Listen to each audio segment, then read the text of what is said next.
Salut tout le monde, bienvenue sur ma chaîne Lorenzo High Tech. Aujourd'hui je vais pas vous présenter de produits, je vais plutôt me transformer en journaliste. J'ai trouvé ce concept de vidéo qui peut être intéressant, de faire ça tous les mois, mais vers la fin du mois pour pas que je loupe les infos. Donc en fin de compte je vais vous citer toutes les news, toutes les infos qu'il y a eu ce mois-ci. Donc commençons par la première info qui est Apple. Donc Apple, comme vous le savez bien, ils ont sorti les AirPods Pro il y a très peu de temps et je peux vous dire que c'est déjà un énorme succès parce qu'ils ont doublé la production à 2 millions d'unités. On va voir si ça va continuer dans les prochains mois. Deuxième info, ça concerne Google Stadia. Donc malheureusement, Google Stadia n'a pas eu un bon lancement comme on le pensait. Donc du coup, quel est le souci de Google Stadia? C'est le nombre d'inscrits. On est à qu'à 175 000 inscriptions en moins de 24 heures. C'est très peu quand vous regardez la Xbox, qu'elle s'est écoulée en moins de 24 heures à plus d'1 million d'exemplaires. Donc c'est une grosse différence, surtout que Google c'est quand même une grande entreprise. Mais ça s'arrête pas là, il y a eu aussi des bugs au niveau de leur service, et donc ça a causé quand même des soucis. Surtout, il y a aussi des gens qui se plaignent que les jeux ne sont pas en 4K. Donc du coup, Google a répondu que les développeurs allaient créer des jeux avec une meilleure résolution, mais il fallait se laisser le temps. Les gens aussi se plaignent qu'il n'y a pas assez de jeux dans le catalogue, parce qu'il ne faut pas oublier que Google Stadia, c'est le cloud gaming. Google se lance dans le cloud gaming. Et cerise sur le gâteau, le plus gros problème de Google, c'est la surchauffe des Chromecast. Donc ils ont vraiment pas de chance, ils ont vraiment des problèmes sur tous les environs. Donc là, c'est vraiment, je sais pas comment ils vont faire. Est-ce que c'est juste lié à une mise à jour qu'ils vont pouvoir résoudre le souci? Est-ce que c'est matériel? Donc là, on aura plus d'infos pour le mois prochain. Troisième info, et c'est toujours Google, et oui Google en ce moment, je crois que ce mois-ci ça n'a pas été le bon mois de novembre, c'est pour concernant le Google Pixel 4, qu'on dirait qu'il serait trop fragile, notamment au niveau de l'écran. Donc pour vous dire, c'est le revêtement oléophobe qui laisse des traces permanentes sur l'écran. Donc je vous montrerai une petite photo juste ici, ce que ça fait en image l'écran du Google Pixel 4. Donc on dirait que l'écran serait trop fragile, donc ça arrivait à une des centaines de personnes. Alors on n'a pas plus d'informations pour l'instant, donc on verra le mois prochain aussi si on a plus d'informations sur ce problème. C'était le Google Pixel 4. Quatrième info, on va parler un tout petit peu de Sony. En fin de compte, c'est eux, ils ont lâché une toute petite phrase sur le net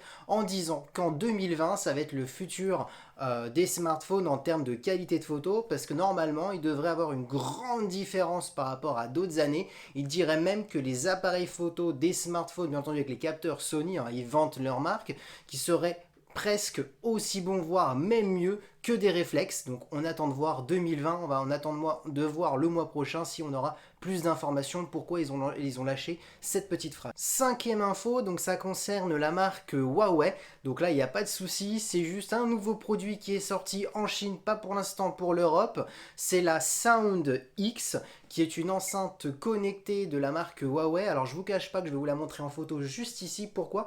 Je sais pas ce que vous en pensez, écrivez-moi un petit commentaire si vous êtes d'accord avec moi, mais ça ressemble énormément. Ils se sont bien inspirés du HomePod d'Apple en termes de design. Alors en termes de caractéristiques, j'en ai pas énormément. Je peux juste vous dire qu'elle a une puissance de 65 watts, donc plus puissant que le HomePod en tout cas d'Apple. On serait sur une enceinte connectée, une enceinte musicale et en même temps home cinéma. Ils vantent leur son. Surtout ce qu'il faut savoir, c'est qu'ils ont fait un partenariat avec les plus grands, la marque française De Vialet. Donc du coup, c'est des enceintes De Vialet à l'intérieur. Et le prix, bien entendu, on serait dans les alentours 500 € pour avoir la paire ou 250 pour une, si vous y avez les deux. Donc on attend de voir plus d'infos pour le mois prochain. Sixième info, on reste toujours du côté de la Chine. Alors mais par contre on change de marque, c'est plus Huawei mais c'est Xiaomi. Xiaomi annonce, et il y a pas mal de rumeurs, qu'ils vont devenir le maître de la recharge rapide. On serait sur une recharge rapide à 66 watts. Donc vous allez me dire, c'est pas beaucoup, il y a déjà des gens qui parlent de 100 watts en test. Mais là, il faut savoir que les tests de 100 watts et j'en passe, c'est que en usine, réellement, on n'aura jamais pour l'instant du 100 watts. Mais 68 watts, c'est intéressant parce que ce serait vraiment une technologie qui serait finie et qui devrait arriver cette année. Ensuite, maintenant, parlons de séries. Donc en 7ème position, maintenant, parlons de Mandalorian, la nouvelle série Star Wars de Disney+, en sachant, petite info, que Disney+, cartonne pour l'instant, et que ça va bientôt arriver aussi en Europe, n'oubliez pas. Donc ça aurait même battu Stranger Things en 3 épisodes seulement, donc je vous conseille peut-être d'aller voir cette série. Alors je ne l'ai pas encore commencé, je vais peut-être la commencer pour voir, parce qu'en tout cas, c'est un carton. Repartons en Chine pour la marque Huawei. Huawei a lancé il y a très peu de temps une nouvelle tablette pour répondre à l'iPad Pro, et je suis tout à fait d'accord. Regardez la petite photo juste ici. Ils ont appelé cette tablette la Mate l'iPad Pro, pour montrer bien entendu, comme vous le savez bien, l'iPad Pro d'Apple. Regardez la finition au niveau de la photo, c'est très très ressemblant. Alors ce mois-ci ils ont créé une enceinte qui ressemble énormément à Apple, un iPad, on va dire Huawei. Aujourd'hui, ça a été le mois de la copie d'Apple, je trouve, hein. Neuvième information, je pense que cette information va intéresser plus d'un. Pour les gens qui voyagent en avion, il y a une nouvelle technologie qui va arriver à bord, qui est la technologie Li-Fi.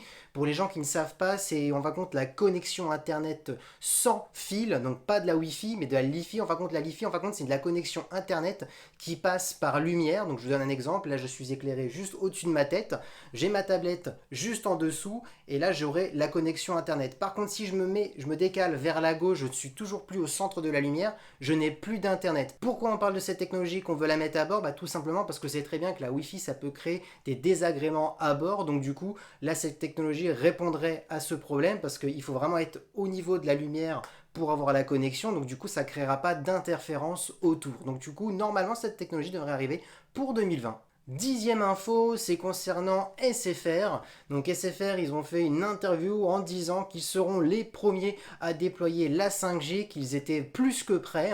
Et maintenant aussi comme info, c'est que la 5G elle a été aussi décalée pour le mois de juin. Donc oui, on aura normalement des premières offres de 5G pour juin 2020. Et normalement, les premiers, ça serait SFR. C'est SFR qui se sont lancés en premier. C'est ce qu'ils disent, on verra maintenant dans les mois à venir. Pour cette avant-dernière info, retournons du côté de chez Apple, et malheureusement là c'est plus le côté positif comme les AirPods Pro.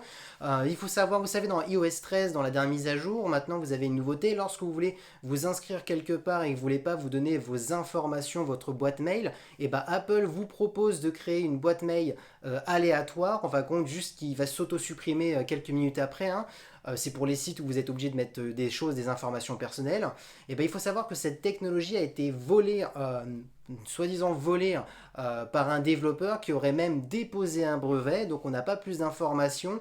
On verra le mois prochain si on a plus d'informations sur ce sujet.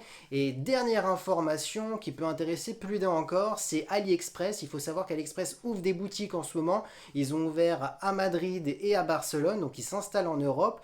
Pourquoi pas en France? Donc des prix sont toujours des prix les plus bas. Donc maintenant, est-ce que ça sera la même chose en boutique? Pour l'instant, à Madrid et à Barcelone, les prix sont similaires à Internet. Maintenant, est-ce qu'en France, ça va arriver? On l'espère bien parce que ça peut être intéressant d'avoir plein de produits de toutes marques, des gadgets, dans des boutiques immenses. En tout cas, ça se passe en Espagne. Maintenant, on verra si ça arrive en France. Et c'est terminé pour cette vidéo que j'ai pris beaucoup de plaisir à faire parce que c'est un nouveau concept, hein, de donner des news qu'il y a eu de tout le mois. Donc ça m'a beaucoup plu. J'espère que vous avez aimé. Et si vous avez aimé, n'oubliez pas de laisser un petit pouce like, de vous abonner, de partager la vidéo. C'était Lorenzo High Tech.